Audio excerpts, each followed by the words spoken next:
Well, hello, Miss Kim Halliday. How are you? Good morning. Doing great. I'm so excited. This is my first podcast, so what an honor to be able to interview you today. How does it feel for you being on the other side of the coffee table? Well, honey, it feels good. I'm glad that I don't have to stop and I don't have to ask the questions. It's kind of nice. I can just answer. Okay, y'all. This is my friend Kim Halliday, my best friend for, well, we've been good friends for 40 something years. I want to say at least 40. Um, Since you were and a we teenager, I know that. Yeah, we met when I was about 18. So, however long that is. Yeah, it's been about 40, a little over 40 years, I believe. 30, 40, I don't know. Anyway, close to 40 at least. And so we met through church. We met through what we call COGOP or Church of God of Prophecy back when we were both attending that church in Houston, Texas. And just our friendship, I guess I can say our friendship's just really grown over the years. As we've gotten older, we've gotten closer. And even though she lives in Georgia and I live here in Texas, we still talk almost every day. And I'm just so grateful for my friend. She is, even though she's not my biological sister, I claim her as my sister. Yes. You've Excuse really me? grown up together. Yes, ma'am. One moment. Sorry about that. And but today I asked her to come on to interview me for me to tell my story. I've had several people say, "Okay, you're over here and you're getting other people to tell their stories. When are you going to tell your story, Donna?" Do we really have to? Really? I don't know that I want to. Yes, But you get to. yes, that I know that this is what I feel like God wants me to do. I feel like this is what I'm supposed to do. And I don't know if anybody will listen or watch, but if I always say, if one person is touched by something that's on here, then we've accomplished what we set out to accomplish. Yeah. To God be the glory. Excuse me, I'm sorry. I'm really struggling with allergies this morning. No problem. But again, I consider her my best friend, and I wouldn't want anyone else to to to interview. If somebody was going to interview me, it'd have to be her because she knows my good, my bad, my ugly. And love you So just the same, probably even more so. so I'm so grateful. So Miss Kim, I'm gonna say, take it away. All right. Well, when I was praying for you this morning, I got that scripture, they overcame him, which is the enemy, by the blood of the Lamb and the word of their testimony. So this is going to be a real breakthrough day. I liken it to a real stake in the ground, a landmark day for you and for me too, because this is my first time. So, with that, I just bless you. I bless you, my friend. I bless all your gifts. I bless everything that's inside you that the Holy Spirit wants to draw out, that you are free. No judgment, no condemnation. You are free, at liberty to share whatever it is that He wants you to share. And so, with that, I'm just going to say, um, let's start with a little timeline of your history. Tell me where you were born, where you grew up, what different places you've lived in, and how that was for you. Okay, I'm sorry. I'm playing with this mic, so y'all forgive me. I'm, I'm like, okay, do I hit the button? Do I not hit the? I'm sorry. Um, I'm not ADHD, but well, I have a little bit of Shiny. ADD, yes, ADD there. I'm like, oh, look, a squirrel. That's why I'm doing it inside instead of outside. Yes, because I would be, yeah, it's a good idea. um, no, I was born in Houston, Texas, January 8th, 1963. I'm 51. Listen to me, 61 years old. Oh, Lord, I'm sorry. I said 51. You're young in spirit. I knew I was going to laugh today, so y'all bear with us. We make each other laugh. I'm 61, and I was born in Houston to Margaret and Hillard Payne, and I don't. I mean, I don't really know where to go with it from there. What I will say is that I'm not here to tell anybody's story but my own. Let me preface it by saying that. Sure. This is my story. And the other people are involved in my story. So, of course, I'm going to mention them, but I'm not here to tell their story, my sibling story, or my parents, or anybody else's. But I was born, like I said, in 1963. And from my earliest remembrance, we lived in a house on a little street called Oak Knoll in Houston, Northeast Houston. And I grew up in that house, had fairly fond I mean, I had good memories. I can say there were a lot of bad memories, but I had very fond memories also of growing up there.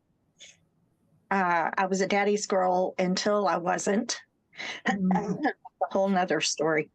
But I was my daddy's pride and joy, looked like my dad, I favor my father. We have so many of the same interests. I love the outdoors. I love music. From the time I was 3.5, 4, I was singing. I sang with my family. We never sang in public in front of a lot of people, but we always sang, and there was always music in the house. I grew up listening to Johnny Cash and Merle Haggard and all the country singers back in the day, Patsy Cline, all that kind of music. I grew up with that kind of music. I have my dad's parents, who I was really close to, and my grandfather. I thought he hung the moon, and music was definitely involved there. He was a bluegrass singer, and my dad would tell me stories, because by the time I came along, my grandfather had smoked for so long, and back then they smoked unfiltered cigarettes, so his voice was kind of gone. By the time he would sing sometimes, and he could still sing and still carry a tune, he'd get winded. As he'd say, he'd get winded. So I grew up listening to bluegrass, country music. Music was a huge part of my family, my family history. And so there was that. That was good. Then I guess by the time I was 5 years old, let me back up a little bit. My parents, we weren't churchgoers until I was probably, I guess, like 4.5, somewhere like 4.5. We started going to church. And as I said, COGOP, Church of God of Prophecy. My parents started taking me to church then. And after we started going to church, they had a baby dedication service. I don't know. Some people, I don't know what different religions have different things. And you may have to rein me in, Kim, because I could float all over the place here. My thoughts go all over. No I problem. cried. Yeah, baby dedication. Yeah. So anyway, when I was 5, going to church, the pastor was doing a baby dedication at church, and I remember my parents saying, "Well, she's not a baby, but they felt led to take me up and have me dedicated to the Lord." Now, okay, I'm 5. But there was a picture of it at one time. I'd have to go back and find it. I don't know where it's at. My daughter might have it, but she has all the family photos at her house. But the pastor had my parents bring me forward, and back then they believed in laying hands on the children and praying over them. So I remember him taking olive oil, and I thought that was a little weird as a kid. And I was like, "What's he doing with that oil?" And he anointed my head and he prayed for me. And it's now, this may seem a little woo-woo to some people, a little strange, but at 5 years old, I knew that God had a plan for my life. That's I awesome. knew that I was standing there. Now, I didn't hear an audible voice, but something inside, like I could feel or hear something. I knew it was, I guess you call it a knowing. I don't know what else to call this, because I wasn't hearing an audible voice, but it was like something inside said, "I have a plan for your life." I'm sorry, my phone's acting wonky right now. And so if I reach up or move or something, that's what's going on. But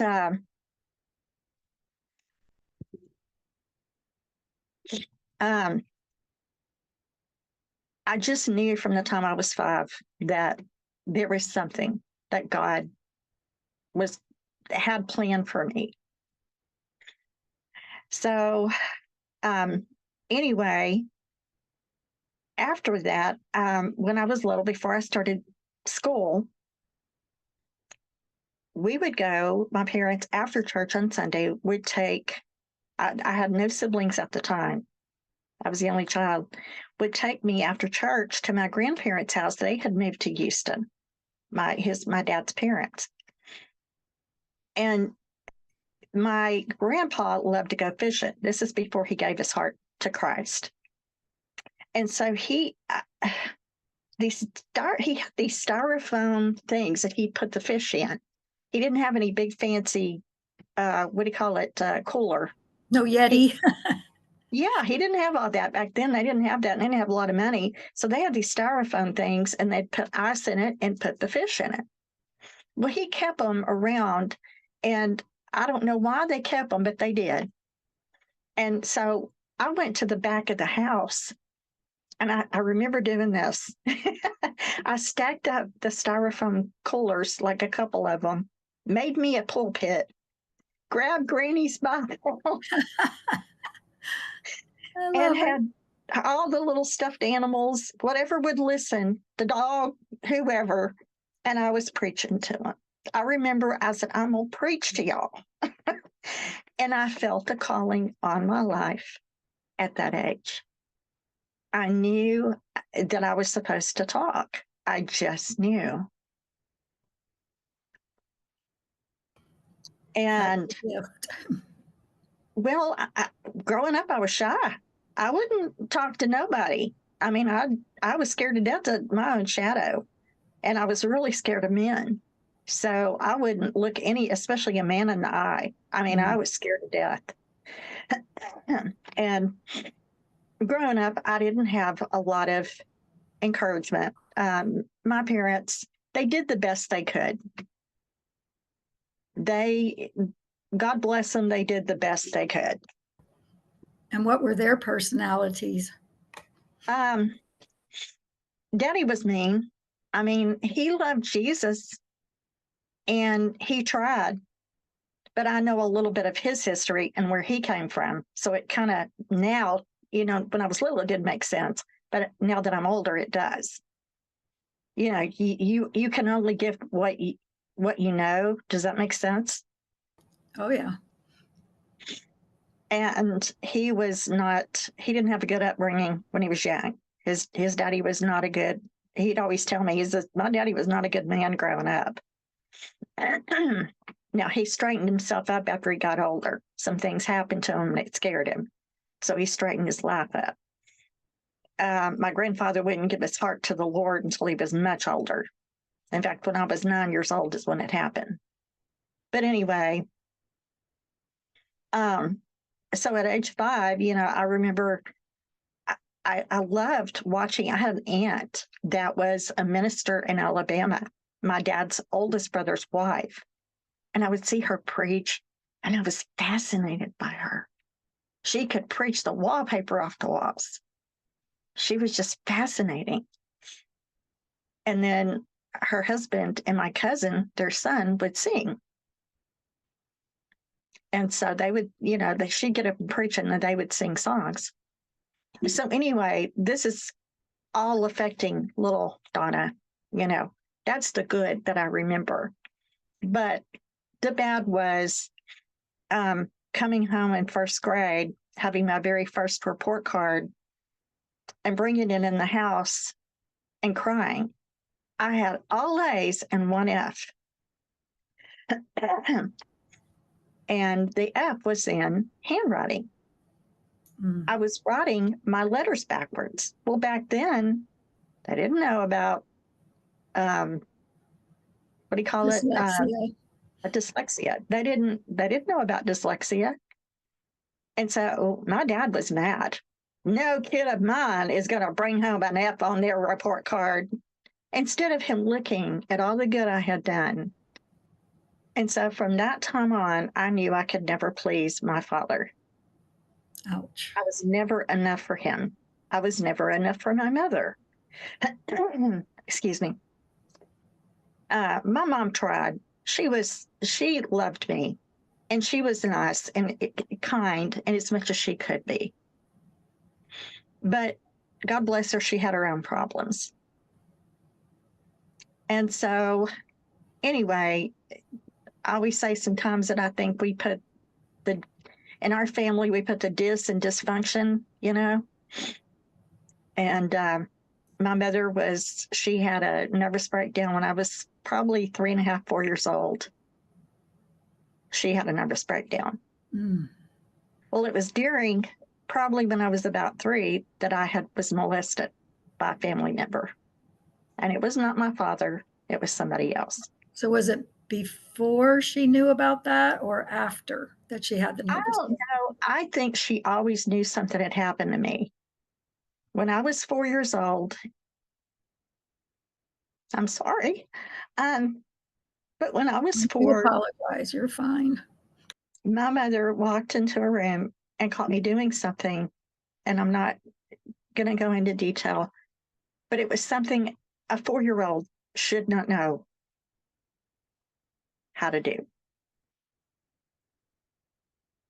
And she threatened to tell my grandmother. She said, if you don't stop doing that, if I ever see you do that again, I will tell your grandmother on you. And shame. So shame, never good enough. That's what I knew growing up. I stopped even trying. By the time I was in 4th grade in school, I just did what I could to get by. And my mother, that's all my mother expected. She said she's never going to be, I'm sorry. I'm so sorry. She's never going to be enough. She would never use those exact words, but she'd say, why can't you be more like your friends? Why can't you be more like this person? All my friends, she would dote over them and say, oh, they're so cute. Why can't you be more like them? I was skinny. I was in 5th grade. I was 55 pounds. I weighed 55 pounds soaking wet. It wasn't that I didn't want to eat, but God bless my mother. She could cook, but her stuff was overcooked sometimes. And chewing was real hard for me. Even as a small child, I could not chew things other people could. I couldn't chew. My mother had taken me to the dentist one time, and he told her, we didn't get to go to the dentist. We didn't get to go to doctors very often. We didn't have a lot of money. And my the dentist told my mother she has got very chalky teeth. Her teeth are really bad. She's never going to have good teeth. And I haven't. I've never had good teeth. And was it from medication or malnutrition or what? They think that my mother, I guess when she was pregnant with me, they gave them medicine back then. You know, I don't know if she got sick. I don't know what happened, but there was some medication involved somewhere. And I thought mother said it was something she took when she was pregnant. And after, you know, years later, they started saying, "Oh, that stuff is so bad; it causes bone bad deterioration of bones and teeth in children." And you know, I have both of those now. And so, anyway, I'm sorry. You're going to have to prompt me Okay, here. I was going to ask you about when did your siblings come along? How many siblings do you have? Yeah. Let me go back and finish what I was trying to think where I was going with all this. But anyway, from the time I was little, I always knew my teeth were bad. I know what it was. Mother was cooking and her chewing. I mean, me being able to chew food was hard. And so if somebody overcooked something and I couldn't eat it, I was sitting there and it would just taste like rubber in my mouth after I chewed it. And God bless my mother. There were some things she could cook and it was really good, but she was so afraid somebody would get sick. So she'd kind of not burn it, but just to me, it was overcooked. My grandfather, my dad's dad could cook anything and I would eat it. And mother would get so mad because why will you eat anything your grandfather cooks, but you won't? Because my grandfather could put bacon grease and he could make anything taste good. He was a good cook. And so anyway, growing up, I was skinny. That's what it was. I was skinny. I was just really, really thin. I was made fun of from little bitty until I got older. I was so made fun of by people and picked on. There was a boy down the street. There was two little girls that grew up 2 or 3 houses down from us. They were twins, and they were 3 years older than me. And they were the only friends I really had growing up, like first through fourth grade. And their brother was mean, and he would pick on me, and he would make fun of me. So anyway, I'm kind of trying to show a pattern here that it was bad. I had no self-esteem, no nothing, absolutely positively nothing. And my mother didn't have any self-esteem. She had no self-esteem. So how could she give something that she didn't have?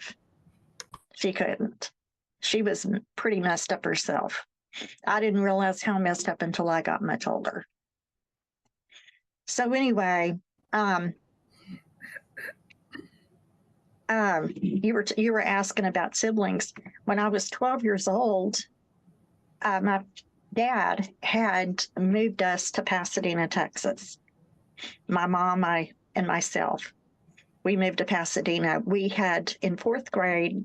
I lived in Houston till fourth grade. Then in fifth grade, we moved to Porter, Texas. Lived there for a year on my aunt and uncle's property. They had a house there that they weren't living in, and we lived there for a year. And then we moved to Pasadena when I was about 11 years old. And I started sixth grade in Pasadena. Now, my dad worked there. My dad had worked there and he retired from the city of Pasadena, Texas. And when we moved there, mother found out she was pregnant when we moved there. We first moved there. She was pregnant with my sister. So she had my sister when I was 12. And then fast forward 3 years later, when I was 15, she had my brother. So that's quite an age gap between you and them. Oh, yeah. I was more like their mother. I I like to say that from the time I was 12 years old, when my sister came along, through the rest of my life, I raised myself. My mother did not raise me. My daddy did not. I stayed with friends when I could. I went to spend the night with anybody I could. When we moved to Pasadena, my parents had stopped going to church when we lived in Porter, Texas. My dad decided he wasn't going to church anymore. He didn't want to. My suspicions was my dad was a womanizer. He liked the women.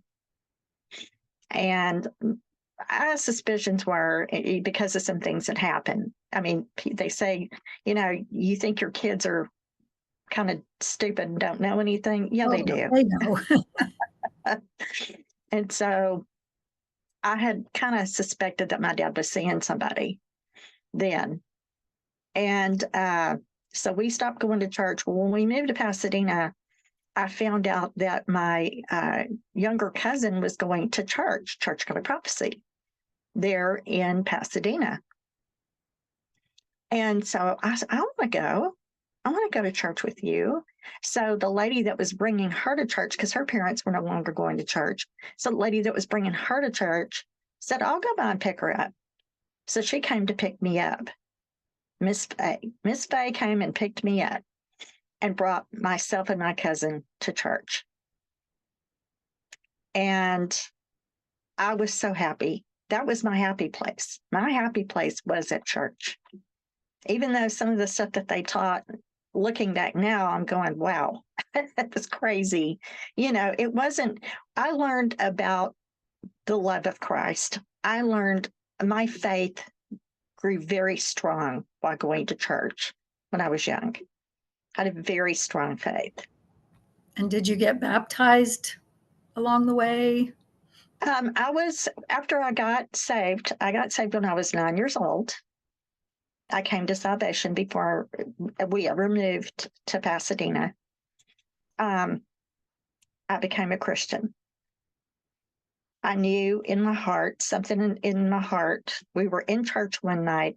I never liked to draw attention to myself because my dad would always make fun of me, and he'd say, your dress is too short. He was just always nitpicking me.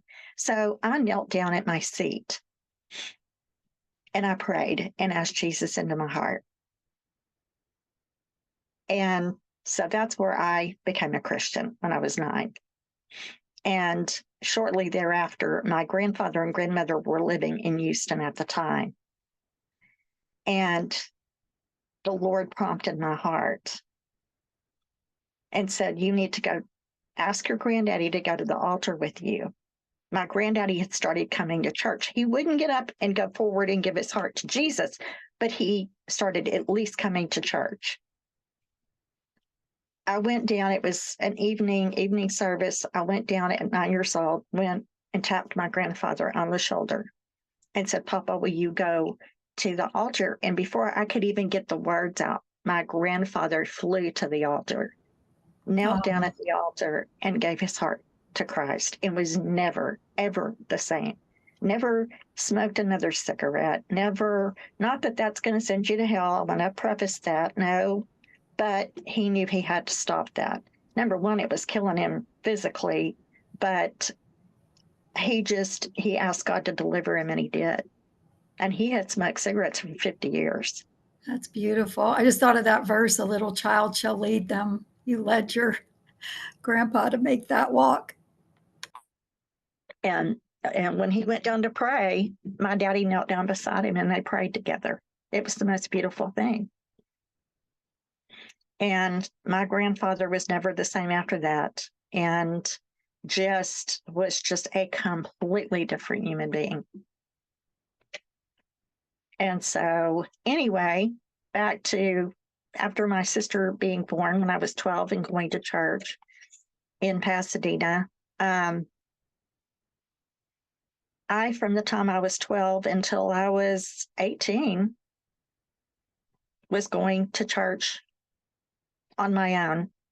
And those were those years. And I mean, there was a lot that happened, and I'm not going to go into detail about everything. I worked from the time I was 12 until I was 18, and And then I just always worked. I just always had some little job somewhere from the time I was 12 on. Babysitting, that kind of thing, or what? Yeah, I babysat, did anything I could to make money, because when my sister came along, there wasn't a lot of money anyway. And when she came along, my mother knew she had to go to work. So the place that she ended up going to work was at a daycare.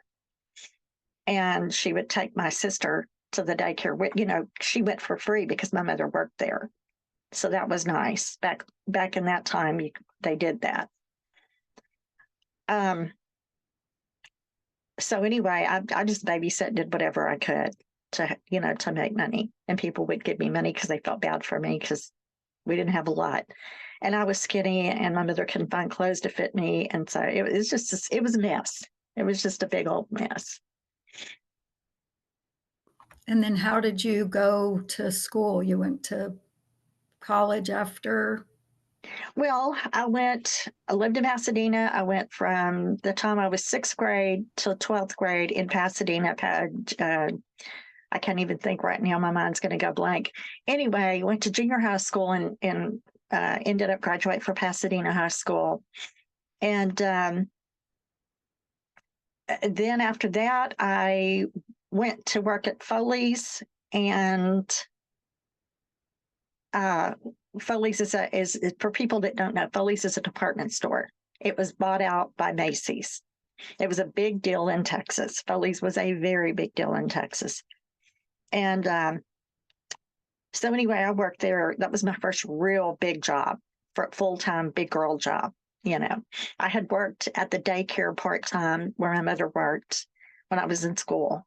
So I worked there, and I babysit on the side, and never drank, never smoked. I didn't do anything. I was a good girl in school. Didn't sleep around, didn't do any of that stuff growing up. And I always thought if I checked all the boxes and did all the right things, well, it was just going to be a glorious life. I was going to get married, have babies, and raise them, and my husband was going to work and go to church with me, and we were just going to be this nice, sweet little family. Yeah, right. So tell me about that. About what? When did you get married? Did you go to college? When did you have your babies? I attended college. The first time I attempted to go to college. Let's just say that. I wanted to run as far as I could away from Pasadena, away from my life.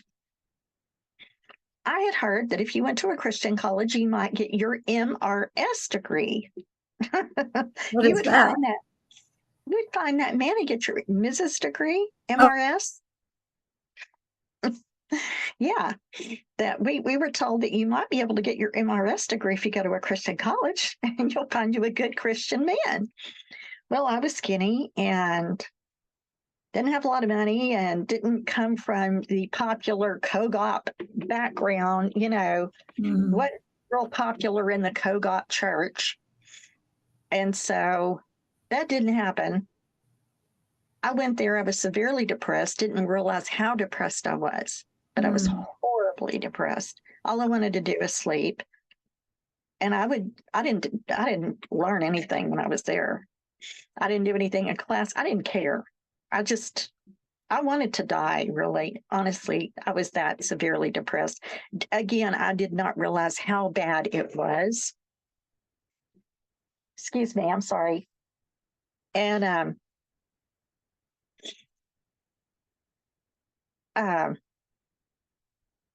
I went there for, let's see, from 85 to 80. I'd stop and think. 85, was it 80? Not 80, but I keep saying 80. I'm trying to think, and yeah, it was 85. I'm terrible. They put me on the spot, and I'm like, That's okay. Well, we left in December of 86. And I thought maybe you had already gone by then. Okay. Yeah. It was 85. I went there in 85. I went to a Christian college in Tennessee. It was the COGOP, or Church of God of Prophecy College. Thomason College is what it was called. It's no longer in existence. And in Cleveland, Tennessee, I went there, and like I said, I was just really severely depressed. I ended up coming back home, and I met my first husband when I got back home.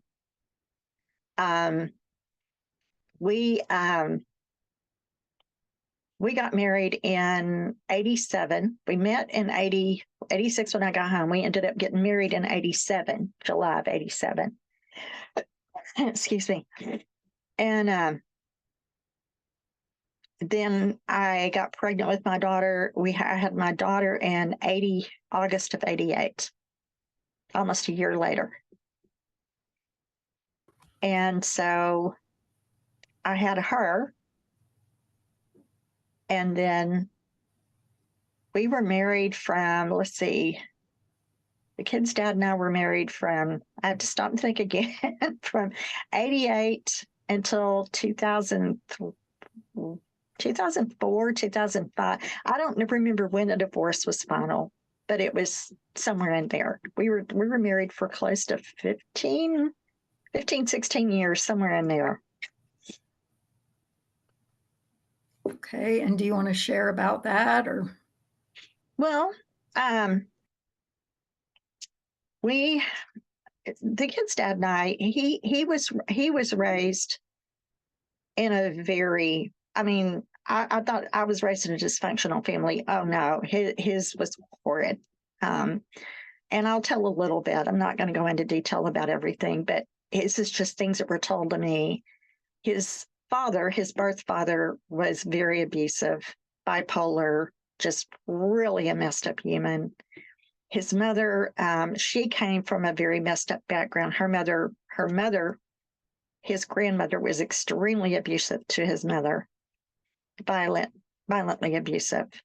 And she got married, was trying to get away from the mom, and married an abusive man. So he grew up in that until he says, I think he was like 3 years old, and she knew she had to leave because he had become so violent. And then somewhere along the line, his stepdad, she married another man, his brother's dad, and he was also abusive to him, abusive to her. She just married abusive people.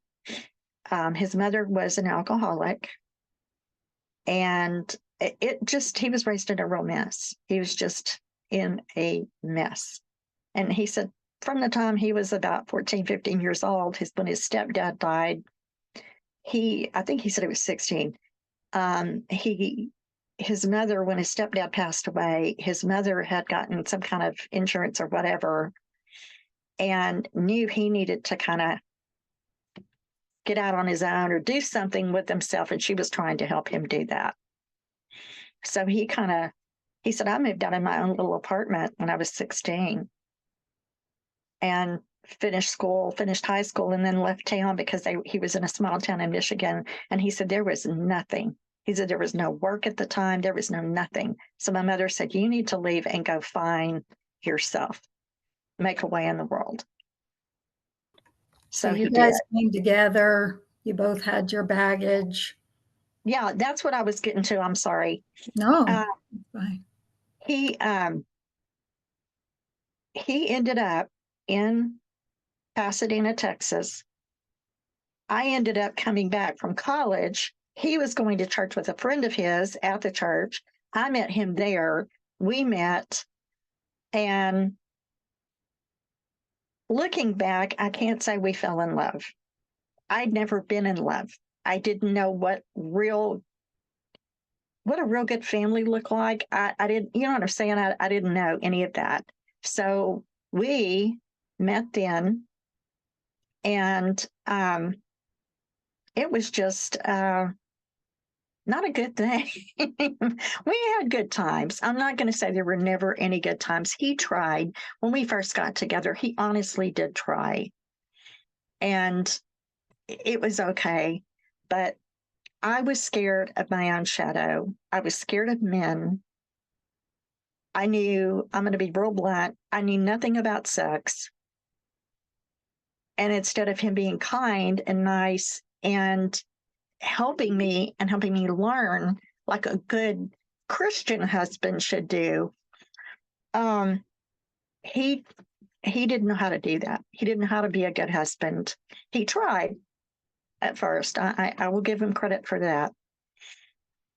But I didn't drive. I had panic attacks and didn't know what a panic attack was. During our marriage, I knew that I had had something happen to me when I was young, when I was little.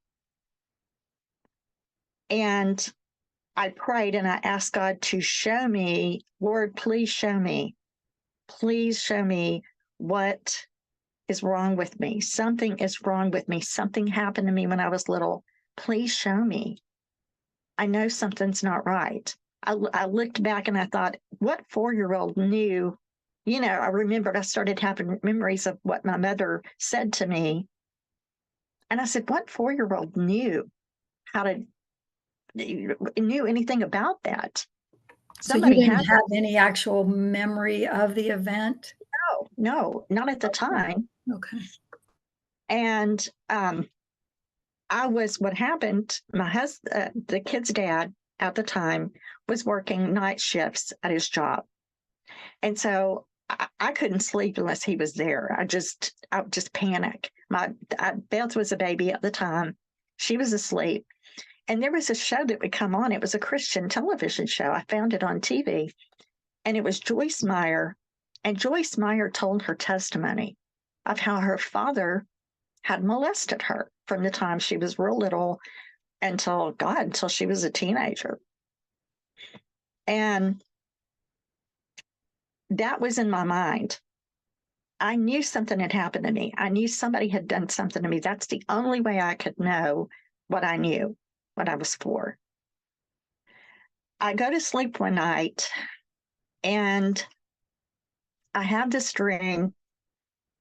And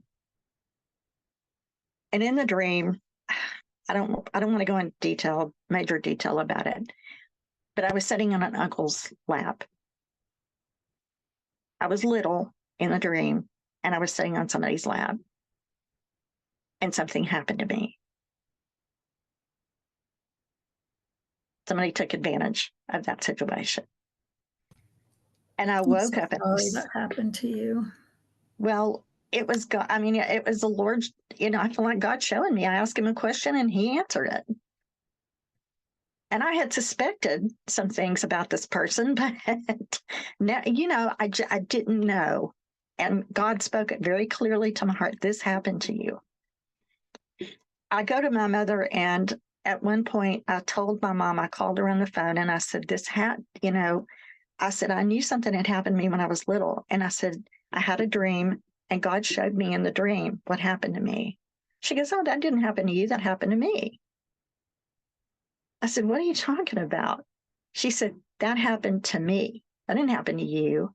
So the very person that had done this to me had also done it to her. He was the oldest child in her family. And he took advantage of her when she was little. So she didn't commiserate with you having been through the same thing. She went into denial. She knew, she had told me at one point she knew something had happened to me, but she didn't think, oh no, he wouldn't do that to you. Wait a minute, he did, you know. And then whenever I was, excuse me, in my 40s, I went to school and I took psychology classes. I wanted to go to school for psychology after I had my second child. And listening to my professor, reading the books, everything, made sense. I got curious about child molestation and started reading up on it. And can child molesters do they quit this? If they do it when they're young, do they continue when they're older? Well, the statistics say no, they don't. There's something that's wrong with them. And something, more than likely, something happened to them that caused this. We don't know everything for sure. There's all kinds of statistics, and you can go online and look it up and do your research on it. So and then looking at a family dynamic in his own life, I believe some things happened there too. I mean, again, it's not my story. And I'm not here to out people. I'm not here to out anybody. That's not what I'm trying to do. The person that did this to me is, I think, lying on their deathbed right now. I don't keep up with them. But anyway, that happened. And that affected me. Everything that happened from when I was young with my parents, then on top of that happening to me, I was severely depressed growing up and didn't know. By the time I was, I had my daughter, I was having panic attacks, and I didn't know what a panic attack was until I went to a counselor. And at one point in my daughter's life, before my son was born, I was going to a counselor because I knew I had to. And a friend of mine said, because I said, I have no money. I was talking to a girl, a friend of mine, and she said, well, I have a friend of mine that is a psychologist, and he does pro bono work. And I think he's really helped me, and I think he could help you. And I went and talked to him, and he was a big help to me. He said, yes, this did happen to you, because I told him everything. I was very detailed and told him all the stuff. And he said, yeah, that happened to you. He said, don't let anybody tell you it didn't. So that affected me. Well, after marrying my first husband and I couldn't drive a car. I mean, I could not get behind the wheel of a car without literally having a panic attack. Well, I started having flashbacks of when I was little, flashbacks of things that happened.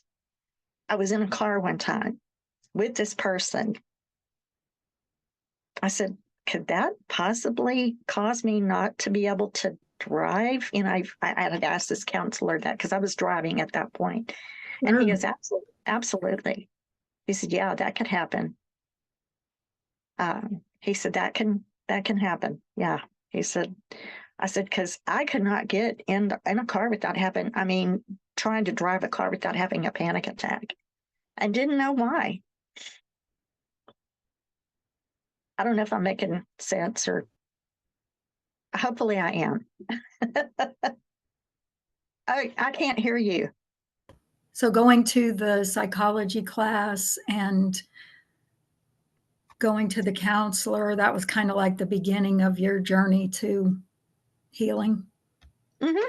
Absolutely. The kid's dad and I divorced in, like I said, it was 2003, 2004. I can't remember. But anyway, during that time, can you say looking for love in all the wrong places? I mean, I didn't care. I dated. During that time, I was raped. I've been through molestation. I've been through rape. I don't blame myself for the rape, but I've always had a problem. I always felt like I put myself in a situation I shouldn't have for the rape to happen. And no, it's not my fault. I'm not saying it's anybody, you know what I'm saying? Sure. I'm not saying that, but it happened. And I was just putting myself in bad places I shouldn't. But I stayed single until 2009. And 2010, I got married for the second time. 2009, I met my second husband. And I never grew up around alcohol. My dad never drank, so I didn't know what what an alcoholic looked like. My first husband didn't drink because he grew up in an alcoholic family. So he wouldn't drink because he knew what would happen. So anyway, I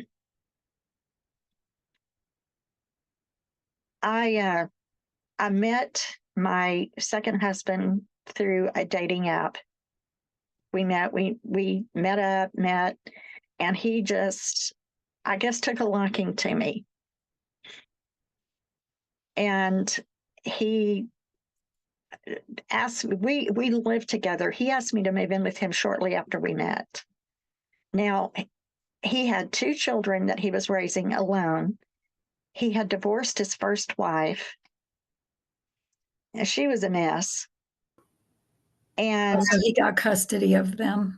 custody of the kids. And he needed somebody to help him basically raise his kids. So we got married in 2010 and divorced in 2016. We were married 5 years is what we were married, approximately 5 years. While I was married to him, he was what they call a functional alcoholic. He held down a job, he worked, had a decent job, made decent money. We were able to live, and I worked temp work. I did temp work while we were married, but then I also worked for, and my mind just went blank. One of the major shipping companies, FedEx, excuse me. Oh, okay. FedEx, we had moved from Pasadena we lived in Pasadena, Deer Park, and I moved in with him. And then we moved from there to College Station, Aggie Land is what we call it here. And he went to work. He was working for HEB, for the grocery store chain. And so we ended up moving to College Station. And I went to work for FedEx and was working full time there. And then he got an opportunity to an opportunity arose for him to go to Cedar Park, Texas, and an HEB out in that direction. I don't remember exactly what town the HEB was in. So we lived in College Station for a little while, and then we moved to Cedar Park, which is up closer to Austin. And during that time, after we moved to Cedar Park, things really, because we stopped going to church, we had found a church in College Station, a Baptist church that we loved, or I loved it. And I think he did too. And he was attempting and trying to go to there's this class or something that they had at the church. And I was so naive about alcohol. I knew that he had a beer or something every now and then, but I noticed that every time we'd get in a car, we'd go to the grocery store and we'd start to come home, he had to have alcohol. So he would get a beer, which the grocery store wasn't very far away from our home, but he'd get a beer and he'd wrap it up in a paper bag and put it in the thing, and he'd have to have a beer on the way home. So anyway, all of that, we moved to College Station, and things start getting, we're not going to church anymore, and things start getting abusive.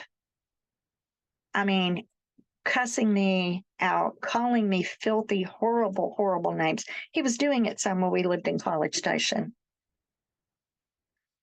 And then when we moved to Cedar Park, it got really, really bad. And at one point, I was in the bedroom sitting on the edge of the bed, and he walks in. I don't know why I'm sitting there, but I was by myself, and he walks in the room, and he just starts berating me and calling me filthy, horrible, horrible names. And I wouldn't budge. I just sat there. Something inside said, don't make a sound. Don't say anything. I just stared at him straight in the face, wouldn't do nothing. And he reached back and took his fist, and he was going to hit me. And I looked at him and I said, if you do, you're going to lose your kids. And I knew that's all I had to say. You want to lose your kids? Go ahead. it's going to make you feel like a man, you go ahead. And it snapped him, and he walked away. Wow. And did he do these things in front of his children?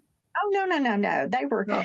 afraid of their dad. They were Mhm. afraid of him. They knew that he was better than their mother, but they were afraid of him. And they would go stay in their room and play in their room. And I always tried as much as I could. I couldn't protect his son. He would beat his son. You met a bad grade. I can't believe you met a bad grade. And he would just waylay him Mm.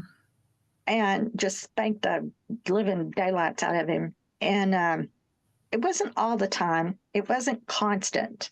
You know what I'm saying? Yeah. But he would just do that.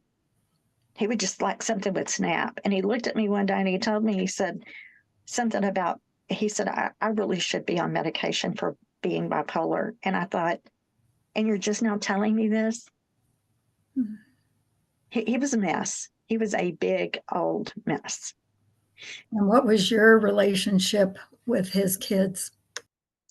It was decent. His son, because I didn't get to raise my own son, and that's another story for another time. But I had a second child when I was 40 years old with the first husband. I had my second child. And my second child had a lot of problems, a whole lot of problems. And as he got older, they kept getting worse. I mean, acting out, just violently acting out, horribly acting out, doing things, it was really bad. And by the time he was 5, I had him in kindergarten in school. I was going to college. I had to move back in with his father, and we weren't getting back together. That was a whole nother mess. So you just lived there in the same house? In the same apartment, yeah. 1-bedroom apartment with this little bitty kid. It was a mess. He was acting out. I had to go take him to a counselor, so a counselor could kind of, a children's counselor, so she could try to sit there and maybe work with him and see what was going on with him. I mean, it was bad. I was constantly getting phone calls from school and saying he's acting out. He threw things at the teacher. He kicked the teacher at one point. He did this. It was just bad. It was so bad. And then he'd come back and cry and say, "I'm sorry." And when you'd ask him why, he'd say, "I don't know." So anyway, that all being said, here I am. I am by myself. I don't have anybody. I am trying to go to school, before I met my second husband. And I called my sister and I said, "I don't know what to do." She says, "Bring him to me." And she's in Mississippi. And Meaning so, bring him to me to yeah, to raise. him? She said, yeah, to bring him to her. She said, "Let me see what I can do." She was married. She had 2 daughters of her own, and they had a stable family. Her husband's a minister. They have a good family. So from the time he was in first grade until he got older, he lived with them and went to school.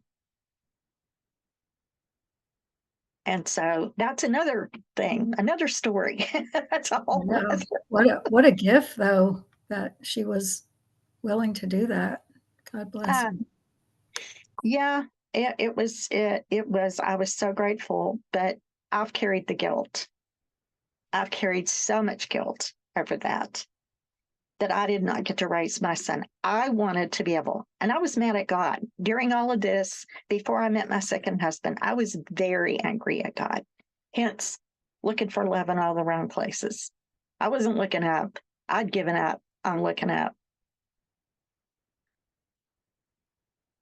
So before I met my second husband, I was going to college, and while I was going to college, I would go to Barnes. There was a Barnes and Noble in Pasadena, And so I would go over there and do my homework because there were chairs that you could go sit in, and there was coffee. That was another thing. There was a coffee shop. So I would go there and just sit and do my homework and get on my computer and do my paper, do whatever I had to do, study, read. Excuse me. And anyway, I went there one night. I was still praying, but I was still mad. I would pray to God, but I would be mad when I would pray. And I'd say, really? Really? This is what I get for being a good girl growing up? Really? Look at me. Look what a mess this is, really mad. So one night I'm finished with my homework, getting ready to leave.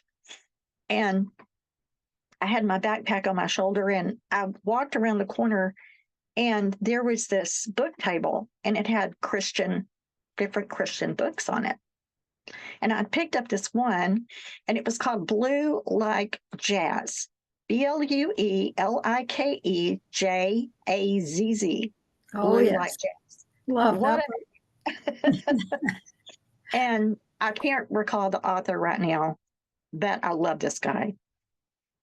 Anyway, I'm sitting there looking at it, and this kid approached me, and he said, ma'am, because he was a lot younger and going to college as well. He said, the Lord told me I'm supposed to buy you that book. And I went, I'm looking around going, and he goes, I'm supposed to buy you that book. And I went, hun, you're probably a college student, and you can't, you need your pennies. You need to keep your pennies. And so anyway, he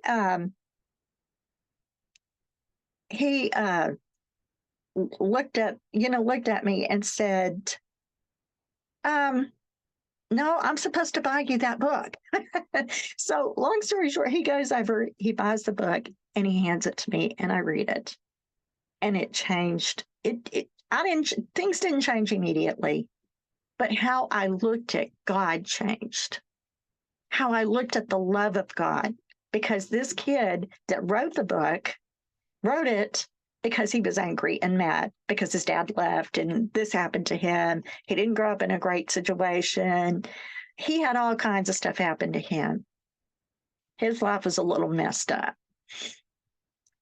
And he went to church, like me, went to church, but he was mad at God. I'm going to show you, God. I'm going to go off and I'm going to do my own thing, kind of like I did. And he said, and God led him right back home again. He said, when he tried to run from God, he ran smack into him. And so that happened. And then I met the second husband, and we were going to church. And we went to church and we did the stuff. And then we ended up, how that ended was my daddy, before he died, 2015 in May. Before that, actually, I think in sometime in April, called me on the phone and said, you need to pack your bags and you need to come home. And home to him was Mississippi. And you need to move back to Mississippi. Or need to move, not back, but move to Mississippi and live. You don't need to be. Did he know what was happening? My sister told on me. She told. She went and told him because she knew that I might not live. And I don't think I would have. I think something really bad would have happened had I continued to stay there. Yeah. And I had nowhere to go. I had no money. I had no nothing. I mean, literally stripped of nothing. Didn't have a car, didn't have anything to my name. By that time, I was in my 50s. Talk about humbling, that'll humble you. Definitely. Oh, and just for your viewers, Blue Like Jazz is written by Donald Miller, if you want to read that. Thank you.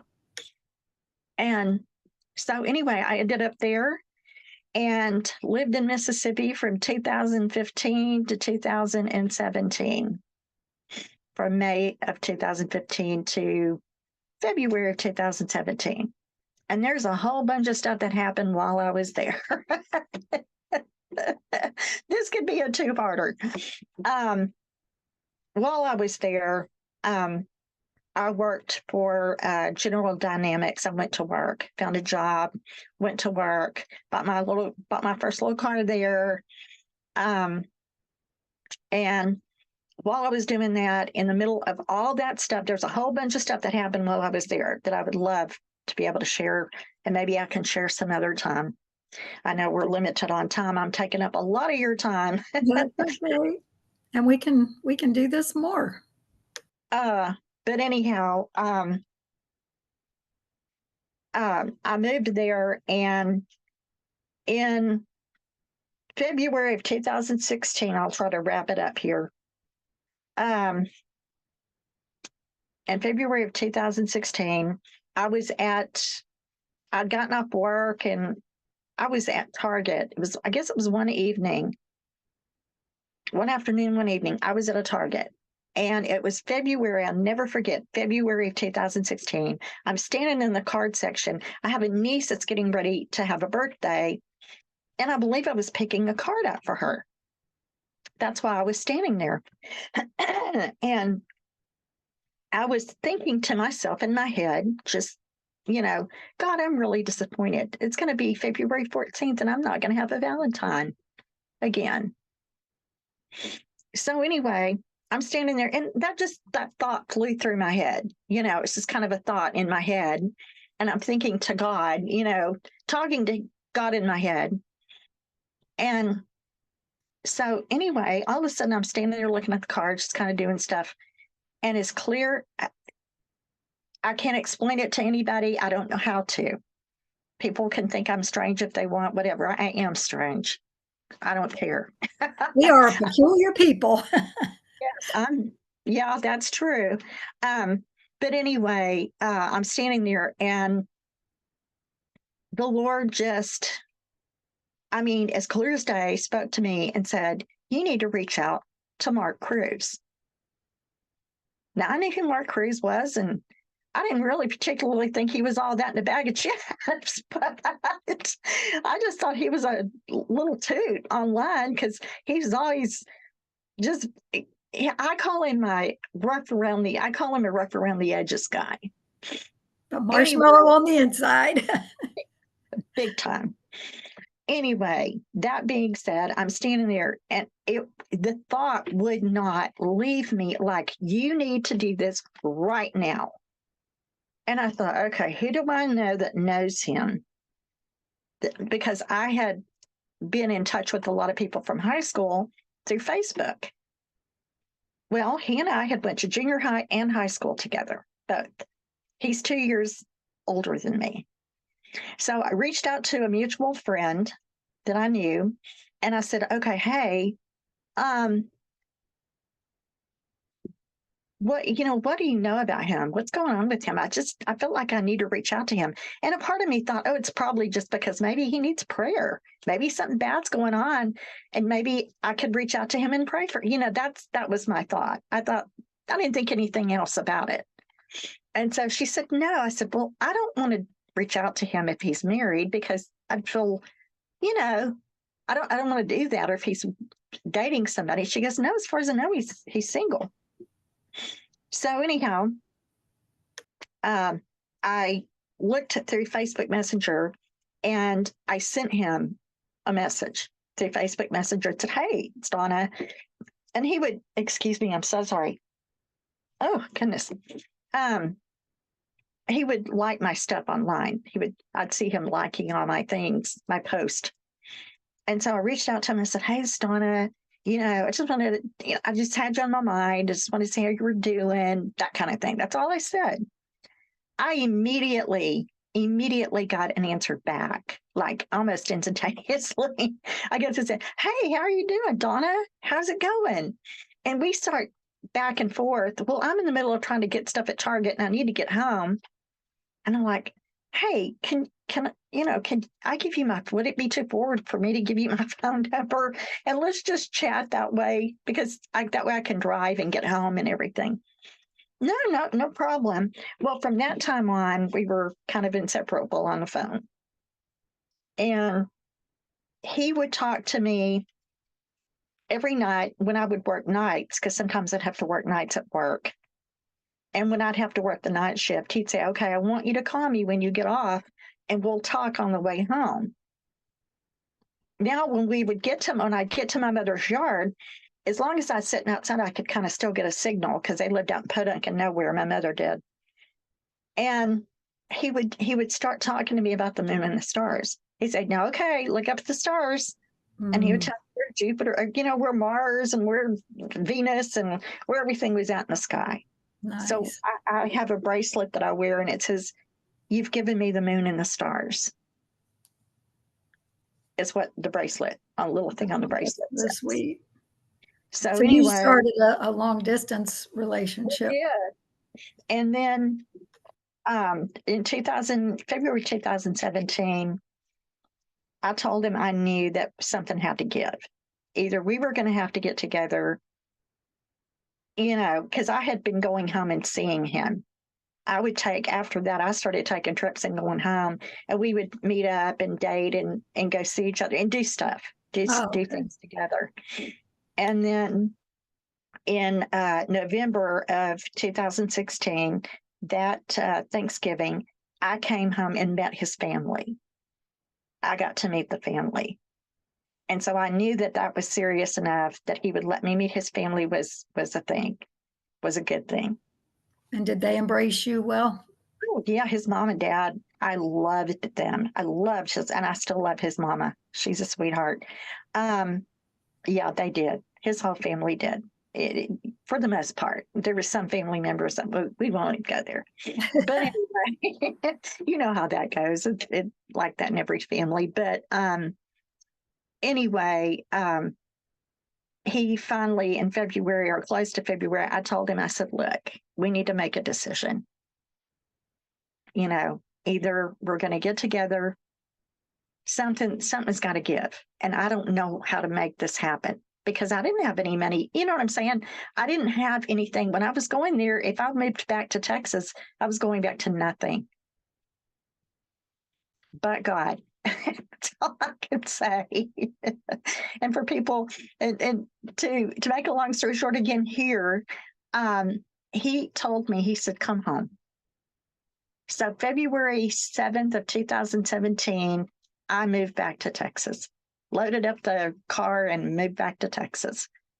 And as my mother said, we were living in sin. My sweet little Mississippi mama, told me I was living in sin. I know better. My faith in God was very strong and is stronger now than it's ever been. But we ended up getting married in 2021. We married January of 2021, and then my mom passed in April 31st of 2000, that year, 2021. And so I moved, we went and buried Mama, and the rest is history. There's a whole lot more to the story. There are things that I could tell that, like people say, well, Donna, why don't you write a book? I said, I don't know that anybody would want to read the story of my life. Well, I think your story is so important, and I think that a lot of people are helped by your story. And I would like to even know what led you to start your podcast and how that's going. I know you've interviewed quite a few people already, some celebrities, I would call them. So Yes. That's pretty cool. You want to share about that? Well, do we have time? I'm not really keeping up with the time. I know I want to be cognizant of your time because of your husband taking you to lunch, and that's my concern. Oh, that's fine. He's tinkering, as I said. He likes to tinker on the weekends. So yeah, it's about 10 till. So maybe just for the last 10 minutes, tell us about your podcast. And I think your viewers would love to hear that story. It's beautiful. Well, I had I've always loved interviewing. I mean, I've always loved watching interviews, like on TV, like Oprah and Dr. Phil and all the oldies. I'm trying to think right now and I can't. My mind, I can't hold her. My mind just goes blank. What was it? Donna Shore, when I was little. Donna Shore used to interview Oh, people. yes, that was the best. And all of those people, all these people that I would watch interview people just fascinated me. And I always thought, man, I would love to do that someday. And fast forward, in today's technology and everything, I thought, man, we're doing that now. There's podcasts out there. I was working. I'm sorry, my mind just kind of, again, when I get nervous and when I do, my mind just goes blank sometimes. No But problem. anyway, We'll hang right with you. I was doing temp work right now, I'm currently working for the state of Texas for the prison system is where I'm at right now. And before that, my hubby and I live in Huntsville, Texas, and I would do temp work. Well, I had an opportunity to do temp work at the Conroe or for the Conroe Chamber of Commerce. They liked me there. So they would call me and ask me to keep coming back when their administrative assistant was out. And I loved it because I love talking to people. People would come in and we had all this stuff about about Conroe and the surrounding areas. And I would talk to them like, where are y'all from? What are y'all doing in town? That kind of stuff. And I loved it, having a ball. And so anyway, one day there was a flyer that was laying out and it had something to do with a guy coming to the chamber and teaching about podcasting.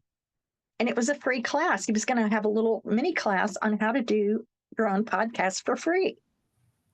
Okay. So anyway, I go to that class, I listen to it, and I'm just fascinated. I'm thinking, can I really do this? Well, then at one point, I go to work for the state. I'm working for the state of Texas at the prison system. I'm working a job. I'm sitting at a desk. I'm listening to, I don't even know how I found out about it. And again, my mind's going to go blank. This book by Jenna Kutcher falls into my lap. And the name of it is How Are You Doing Really? In other words, how you ask people, how are you doing? And people say, oh, I'm fine. No, how are you really doing? And that's what the title of her book is. I listen to this while I'm working, while I'm doing my little work, while I'm clickety-clacking away, and I'm miserable. And in the position that I'm in, I'm not happy in that position. It was rough. It was really rough. And so I'm listening to this book, and I'm like, it was like light bulbs, like just light bulbs going off. And she talks about how she started her podcast in her car with her phone, doing her little podcast. And I thought, if she can do that, why couldn't I? And then it just kind of went from there. And at one point, because of her book, I hired a creative coach. Reggie Ham came into my life and turned my life upside down. Between him and Kim Halliday and all these other people, they just turned my life upside down. And in a good way, a very good way. And he challenged me because he had read, I think I had sent him maybe one of my stories that I had written because I love to write stories. And he and I talked, and he said, why aren't you doing the stuff that you want to do? He said, it's never going to get easier. You're just going to have to step out and you're going to have to do it. And that's where DonnaGailsHome started. I one day got brave enough to get on Spotify, and I started my little podcast. And then I hired an editor, Miss Ashley McHenry of the Bespoke Marketing, Texas. I hired her to edit my podcast on Spotify, DonnaGailsHome, and asked Mr. Reggie Ham if I could use some of his music. So she took his music and we put it all together and we made a podcast. We have a podcast up. I started just doing it by myself, though, at first, just getting on there and talking and praying and talking and being nervous and reading stuff and praying and talking. And so that's where my podcast came from.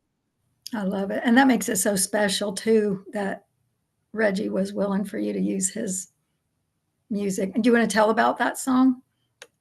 I'm trying to think. It's called Leaning Tower. The name of the song in my podcast is called Leaning Tower. And I call it a song about the gifts of imperfection. And I'll let anybody that wants to go look him up, Reggie, RegieHamm, Ham, as in ham, you know. And it's called Leaning Tower. And I think, if I'm not mistaken, it has to do with his daughter who has Angelman syndrome. And she is imperfect, but she's beautiful just the way she is.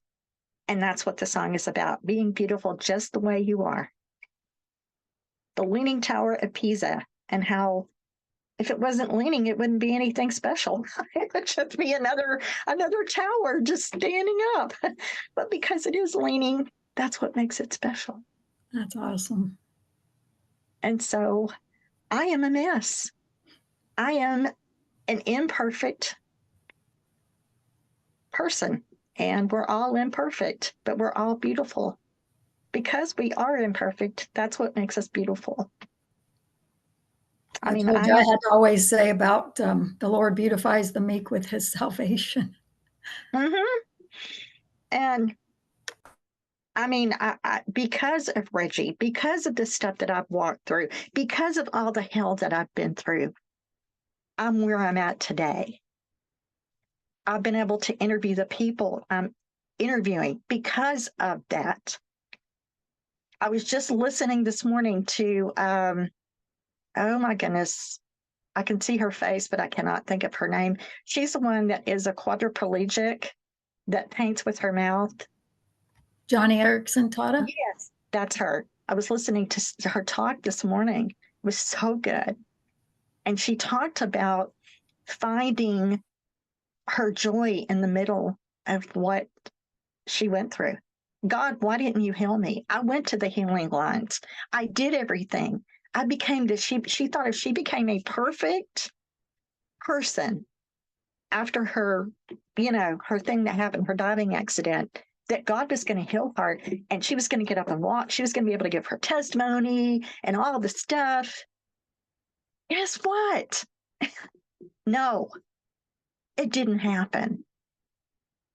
I did all the right things. I checked all the right boxes off. And my life still was a wreck. We can do all the right things for all the right reasons, and life can still.